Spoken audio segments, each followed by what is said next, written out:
थी? निर्जला। इसलिए सारी एकादशियों में निर्जला एकादशी की महत्वता शास्त्र प्रमाण करता है महाराज। पर हिंदू धर्म के 3 व्रत ऐसे बता दिए जिन व्रतों का पुण्य समाप्त नहीं हुआ।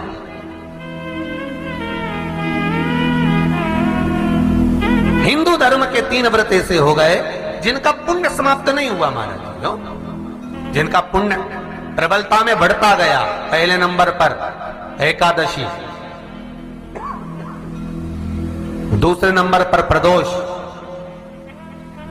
और तीसरे नंबर पर शिवरात्रि। एकादशी आकर खड़ी हो गई। अब निर्जला के दिन शिव महापुराण की कथा कहती है, स्कंद पुराण कहती है कि आप वर्ष भर की एकादशी का क्रम भले ना करें, पर निर्जला एकादशी के दिन जो तुलसी हम ठाकुर जी को समर्पित करते हैं, वो तुलसी, ध्यान देना, वो तुलसी अगर मान लो आपके पास में रखी है, निर्जला एकादशी के दिन भगवान ठाकुर जी को, शालिग्राम जी को, लड्डू गोपाल जी को आपके घर में, आपके मंदिर में जो आपने भगवान को तुलसी समर्पित करी है, वो तुलसी मान लो तुम्हारे पास रखी है और कोई व्यक्ति को बहुत ज्यादा कष्ट है शरीर में, बहुत कष्ट है, थोड़ी सी वो तुलसी चढ़ी हुई ठाकुर के चरणारविंद की, आप उस जीव को धो तो सही, आधा घंटा इंतजार करो, स्वास्थ्य में अंतर आना प्रारंभ हो जाता है उस निर्जला का। क्योंकि निर्जला ऐसी एकादशी है जिसने जगत में जाकर, देवताओं के पास जाकर निवेदन करा है जग कल्याण के। जितनी भी माताएं एकादशी का व्रत करती, बहुत ध्यान से सुनना आज की कथा को, शायद जिंदगी में मिली ना मिली, और ये कथा का रिश्ता तो बहुत ध्यान से सुनना।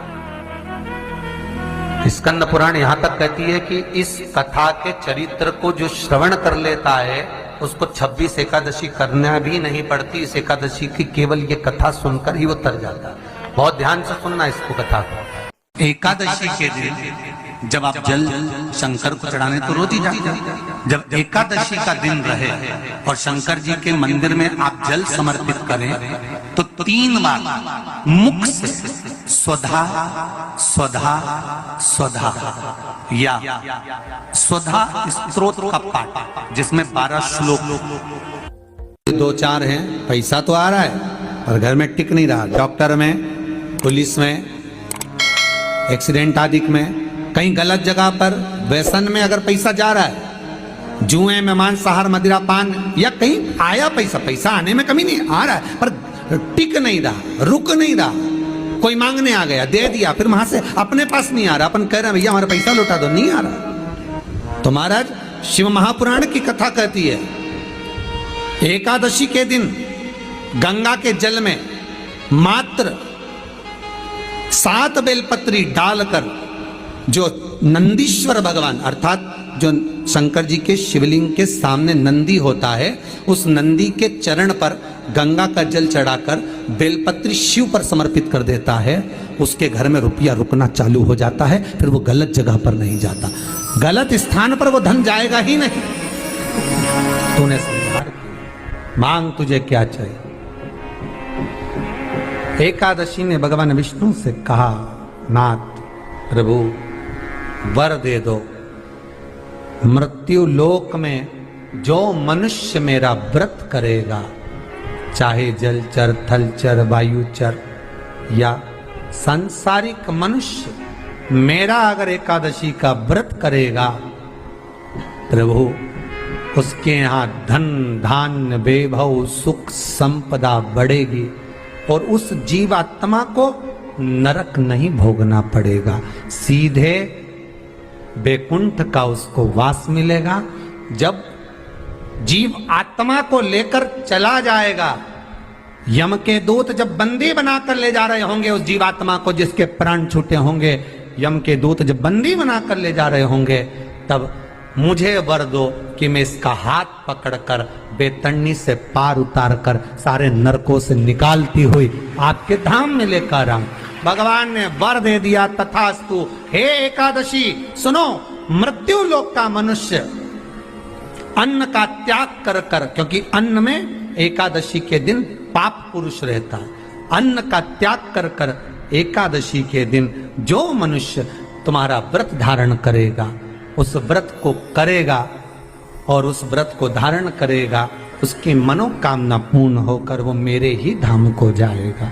ये तो हुआ एकादशी के जन्म की कथा। श्री शिवाय नमस्तुभ्यम, हर हर महादेव। दोस्तों 18 जून निर्जला एकादशी। निर्जला एकादशी एक पावन तिथि होती है जो कि श्री हरि को संपूर्ण तरीके से समर्पित होती है, और इस दिन अगर आप श्री हरि की पूजा कर लेते हैं तो आपको काफ़ी लाभ प्राप्त होता है और जो भी आपकी मनोकामना होती है वो संपूर्ण तरीके से पूरी होती है। तो ऐसे में अगर आप महादेव की भी पूजा अर्चना करते हैं तो आपके निश्चित रूप से जो भी आपकी मनोकामना होती है वो महादेव जरूर से पूरी करते हैं। देखिए, जल तो हम रोज़ प्रतिदिन चढ़ाते हैं। गुरुजी अक्सर अपनी कथाओं में बताते हैं कि अगर आप जल चढ़ाने की विधि को थोड़ा सा बदल देते हैं, जो जल होता है एकादशी के दिन अगर आप जल चढ़ाते समय इन शब्दों का प्रयोग कर लेते हैं तो निश्चित आपके जो भी कष्ट हैं, जो भी रोग हैं वो खत्म हो जाते हैं। जैसे कि जो जल चढ़ाते हैं महादेव को तो आपको क्या करना है, 3 बार स्वधा स्वधा स्वधा बोलना है। इससे आपको क्या होगा कि आपके जो पितृ होंगे वो उनको शांति मिलेगी, साथ ही साथ आपके जो भी रोग दोष होंगे वो खत्म होंगे। तो आपको 3 बार स्वधा स्वधा स्वधा बोलना है। स्वधा स्रोत का पाठ भी आप कर सकते हैं। अगर आपको मंदिर में जगह मिल रही है, आपके पास समय पर्याप्त है, तो आप जो स्वधा स्रोत का पाठ है वो भी आप कर सकते हैं। चलिए अब बात करते हैं जो दूसरा उपाय है उसकी। देखिए, गुरुजी अक्सर अपनी कथाओं में ये भी बताते हैं कि अगर आप चाहते हैं कि आपकी मनोकामना पूरी हो जाए तो यहाँ पर आपको बेलपत्र लेनी है, 7 बेलपत्र लेनी है और एक गंगा जल का लोटा लेना है। ठीक है, अगर गंगा जल मिल रहा है आपको तो ठीक है, नहीं मिल रहा है तो गंगा जल की कुछ बूंदें उस लोटे में डाल लीजिए। जल ले लीजिएगा तांबे के लोटे में, 7 बेलपत्र डालनी है। अब आपको कौन सा उपाय करना है चलिए बता देती हूँ। आपको लेनी है जो लोटा है वो लेकर महादेव के मंदिर जाना है और वहाँ पर जो नंदी बाबा होते हैं, नंदीश्वर होते हैं, उनके जो उठे हुए पैर होता है, जो उठा हुआ सीधा पैर होता है, वहाँ पर आपको वो जो जल है वो जल पूरा चढ़ा देना है। ठीक है, जल पूरा समर्पित कर देना है और जो 7 बेलपत्र है वो बेलपत्र उठाकर आपको महादेव की पिंडी पर रख देनी है। तो ये बहुत प्यारा सा उपाय है। ये उपाय अगर आप कर लेते हैं एकादशी के दिन तो आपके जितने भी कष्ट कलेश होते हैं वो निश्चित रूप से समाप्त हो जाते हैं, साथ ही साथ आपकी मनोकामना शीघ्र अतिशीघ्र पूरी हो जाती है। तो ये पावन से उपाय जो मैंने इस वीडियो में बताए हैं वो ज़रूर से पूरे कर लीजिए। महादेव आपकी मनोकामना शीघ्र अतिशीघ्र पूरी करेंगे। और निर्जला एकादशी के दिन आप निश्चित रूप से तुलसी माँ को जल ना चढ़ाएं और ना ही तुलसी माँ को स्पर्श करें। आज ही आप तुलसी के दल तोड़ कर रख लीजिएगा जिससे कि आप श्री हरि को भोग लगा पाएँ। वीडियो अच्छी लगी तो लाइक शेयर ज़रूर करें।